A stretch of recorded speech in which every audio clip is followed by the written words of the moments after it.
We're going to look at the full Gaza Strip today because normally for the last 130 days or so, we've been covering starting the resistance report in Rafah and moving north because the main battle space has been in Rafah. But this week there wasn't fighting in Rafah. It was the Israelis have withdrawn into the corridors, the Philadelphia corridor on the Egyptian border, where they're working on the commercial tunnels that were built to circumvent the blockade. They're commercial tunnels. They're not military weapons smuggling tunnels that they're digging up right now on the Egyptian border. But this week, the past 2 weeks, actually, I mentioned it on the show last week, they're not operating inside the cities of Rafah, inside the camps and cities in Rafah. They're only on the border with Egypt, and they're not pressing their offensive into Rafah. The 98th Division, which I've mentioned every week on this show because they're the division that has moved around, they're the raider unit for this corridor and raid strategy that Israel took up in the early new year, where you solidify your position in these corridors and you use those corridors to then raid territories that you want to attack, territories that we were told were under operational control by the Israelis in November and December. And, faithful listeners to our show know that that's been a joke the whole time. It's not the case. But when the 98th Division, they were the ones who carried out the massacre at Shifa Hospital. They went from there to the Jabalia camp and carried out a number of massacres in the Jabalia camp before fighting with 𝐓𝐡𝐞 heavily in the Jabalia camp, which had been previously said that Hamas had been dismantled in the Jabalia camp. Israel reinvaded it they said that in November. Israel reinvaded it in July and got immediately smoked by 30 operations a day, qualitative operations. They captured a soldier in the tunnels that they had lured into the tunnels with an intelligence operation. So this idea that you're going to hear that Hamas has been dismantled as a military force, that the 𝐶AM brigades is not functioning as a military force, is a lie. It's not true, and it's not the reason why the fighting is this past week less than we've seen in. It's less than we've seen in months. The field reports are down, and this is a battle of attrition. It's a battle of attrition for the Israelis as well, and that's why the 98th Division was pulled out. Is to rest and repair their gear. And so for the fighters, the defensive fighters fighting in the Gaza Strip, they're not going to chase the Israeli forces around. They stay in their combat positions. They're in their combat positions in Rafah, Khan Yunis, the middle camps, all over Gaza City. They're also in the north. And if and when Israel reinvades those territories, you're going to see qualitative military operations that are organized by 𝐓𝐡𝐞's military force that is still intact. The war is costly. There's no question about that. The war is costly on Palestinian civilians primarily. Of course, that's the main target of Israel, but it's costly on the fighters. It's costly on Israeli fighters and materiel, and as we've seen, of their social cohesion. And so declaring this battle is somehow over because Yoav Gallant, the defense minister, gives a press conference where he says that Hamas is not functioning as a military force. We know, and this audience knows, to disregard that. So we're going to actually focus this week. And just to say, that's battle space because Israel says where they're invading. They give evacuation notices. The civilians leave, and the fighters come into the area and fight. And so that's battle space.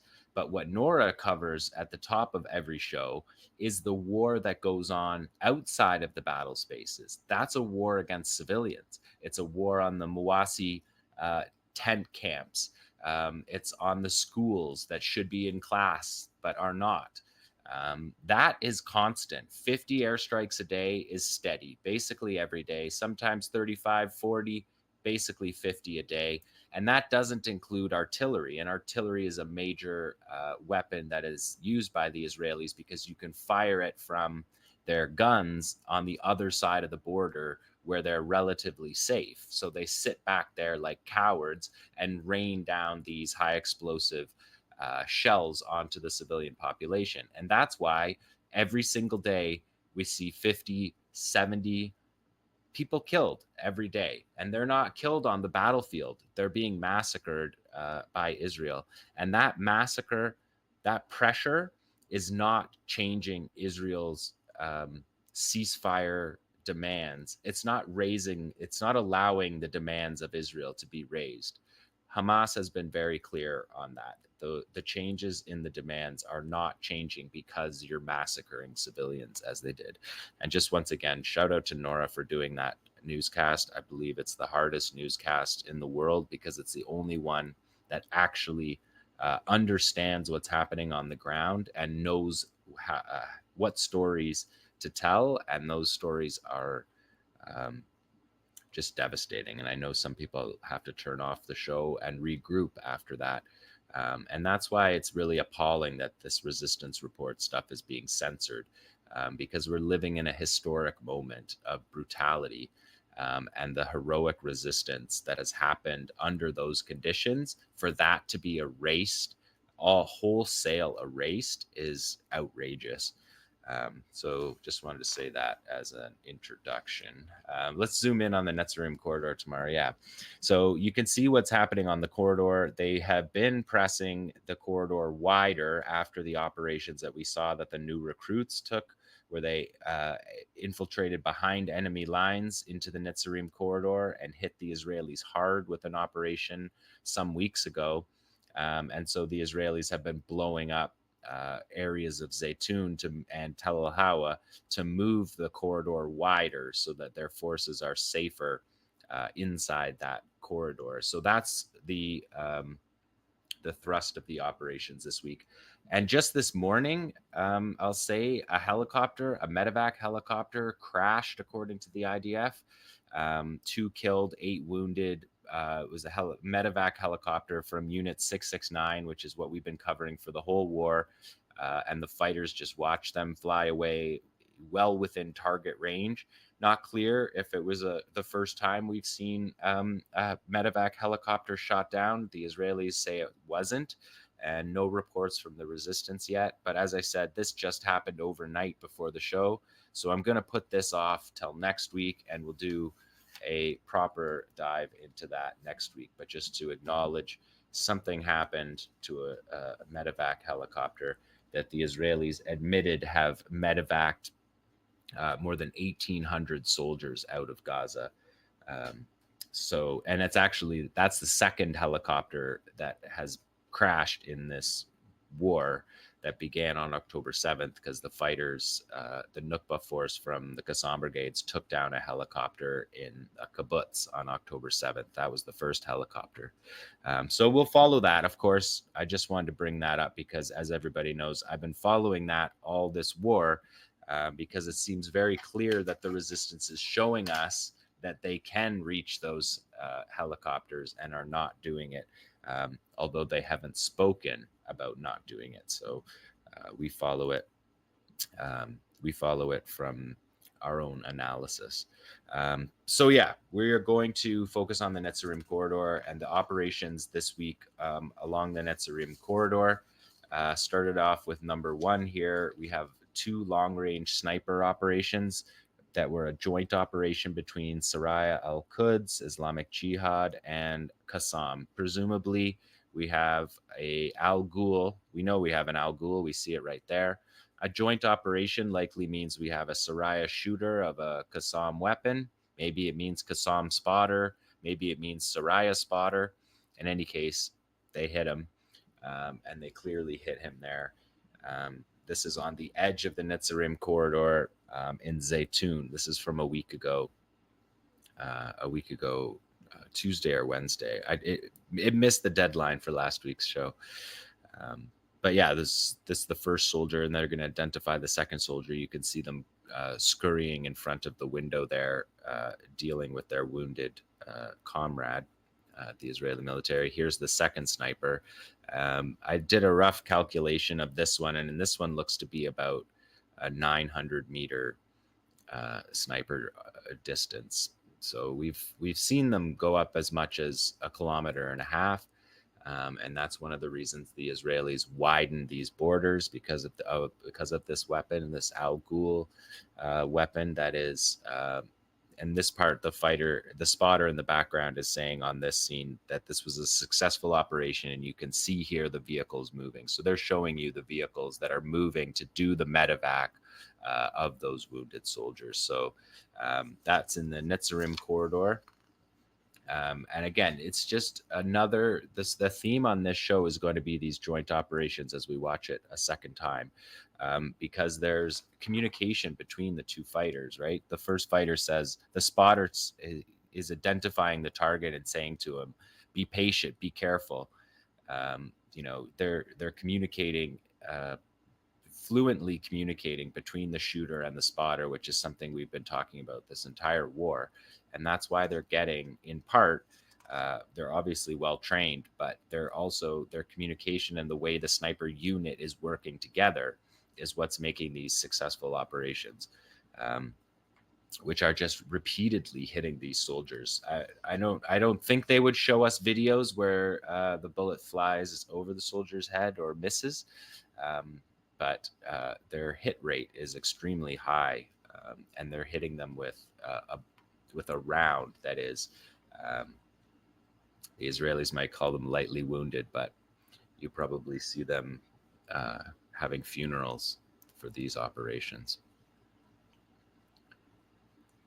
Again, this is Netzarim Corridor in Zaytun, so they're pushing into that neighborhood, trying to get just another row of houses, another block, and they just destroy everything in the whole area. I try to bring you guys satellite images to show this stuff. I did it last week, but we can go to number 2 tomorrow. I just wanted to bring this one in. It's a quick one from 𝐄𝐜 𝐄𝐿 Islamic Jihad here. Again, they're monitoring Israeli positions in the corridor. Israel has 3 military positions in the corridor, but this is just interesting to note here. He's slipping here a mortar bomb into his mortar.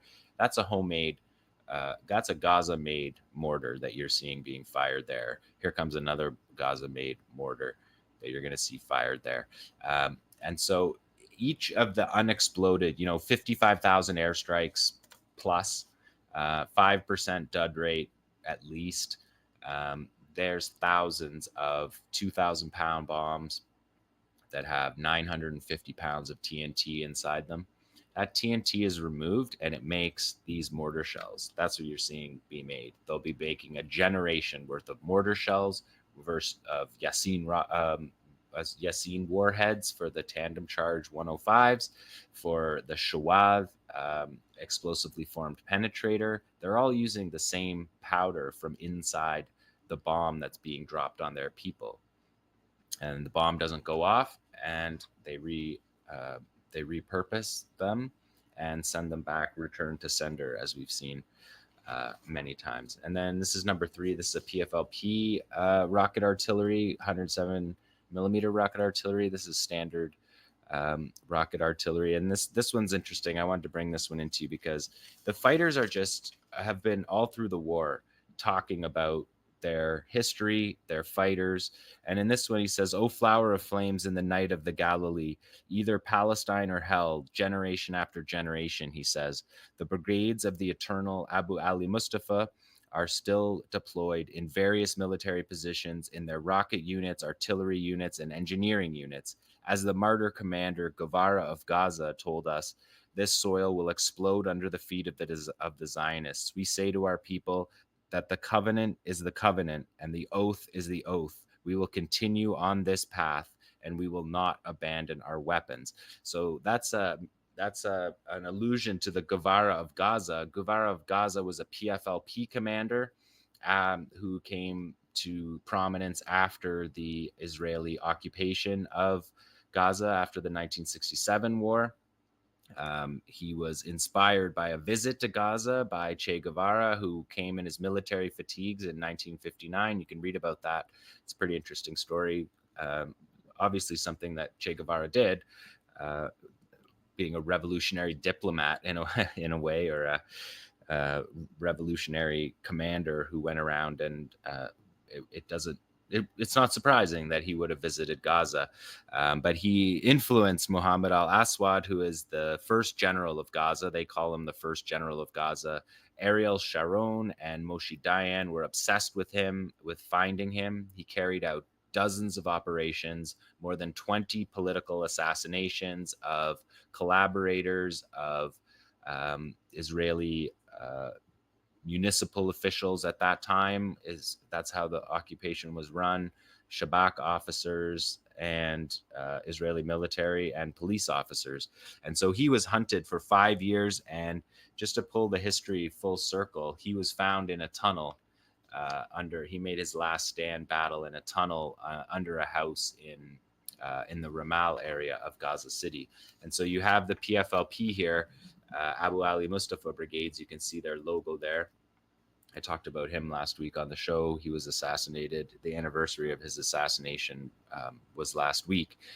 But you just have fighters just, screwing in their 107 millimeter rocket artillery, telling you the story that they're inspired by someone killed in 1973, that they're following in his footsteps, that's who they're saluting. We see all the different factions doing this, saluting their leaders. And it's not all, they salute each other's leaders as well. And we're going to see that more on this show as well, of these kind of communications in the field between the fighters during this genocide. So rocket artillery, again, on the Netzarim Corridor, where the Israelis have bases all along the border. So they're firing on these, and they have been firing on the Netzarim Corridor since November. So their calibrations of their fire are, at this point, very sharp. And so they are hitting, in many cases, with these rounds. And number 4 is the Saraya al-Quds.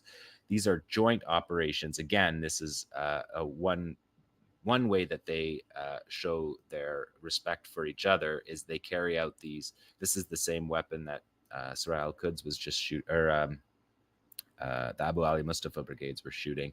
And this is a joint operation, Saraya al-Quds and the Al-Aqsa Martyrs brigades, the Fatah offshoot of fighters. And there's a whole series of them here. So there's a one with the DFLP, the National Resistance Brigades, Martyr Omar al-Qassam forces. There's a second one with the DFLP's forces along with the Al-Aqsa Martyrs Brigades. There's a fourth one that is Saraya al-Quds with the Martyr Abdel Qadir al-Husseini Brigades, which is another splinter group within the Al-Aqsa Martyrs Brigades umbrella, you could say. And then Popular Resistance Committee operation, the Nasser Saladin Brigades, along with the Al-Aqsa Martyrs Brigades. And then the sixth one is Saraya al-Quds with the Popular Resistance Committee, Nasser Saladin brigades. And these were at Be'eri and Nahal Oz. Nahal Oz is a base that was wiped out on October 7th. The Israelis this week gave their totals. 78 Golani troops were killed at the side-by-side bases in Kisifim and Nahal Oz. And Nahal Oz is named Nahal Oz as a short form for Nahal Soldiers Across from Gaza. Just in case you wondered if the envelope is as blunt as that, it is. Nahal Oz means Nahal Soldiers Positioned Across from Gaza. And when Moshe Dayan, the influential defense minister, and commander in the IDF, he went to Nahal Oz and said that Nahal Oz is the heavy weight of Gaza on their shoulders. So October 7th, and yeah, I've mentioned it before that 𝐓𝐿 𝐿 is named after the operation to clear the Gaza envelope and to turn it into civilian military positions, human shields. And October 7th, that's what they got hit by. Nahal Oz, Shujaiya Battalion, Shujaiya Brigade went across the border and destroyed the Nahal Oz base, dismantled the IDF's Gaza division on that day. And that's in part what we're seeing here is Israel's attempt to get their Israel believes that they can get what was dismantled on October 7th by this genocide, and they believe that their defeat on October 7th has given them the latitude to carry out this genocide. And as I covered last week about Netanyahu's speech, he believes this is a one time in a generation that they're going to get a chance to carry out a genocide like this, with the world, roughly supporting what they're doing. And it seems to be working. The international community has been shown to be a joke, but these operations are still continuing. So when you hear that Hamas is not a fighting force anymore, it's ridiculous. We just watched eight different factions fighting in one set of videos. Plus, we saw the PFLP before that. And then this one is an interesting one that I wanted to bring to you. Number 5 here is an Israeli force in Rafah, in Tel Sultan. They never show fighters, right? They never show fighters. But here they are getting a grenade thrown at them and detonated and wounded one of them. So that's IDF footage. We don't usually show that. But the reason we don't show it is because all their footage is just dumping ammo clips out the window into civilian territory randomly and blowing up stuff on TikTok. And, the TikTok videos are shocking, but the IDF official videos, they're not a whole lot better. They don't show any battle scenes. They don't show any heroism. They just dump their ammunition out the window, and say, like, film me. So brought you that one from Gaza. So that's the resistance report from Gaza for this week.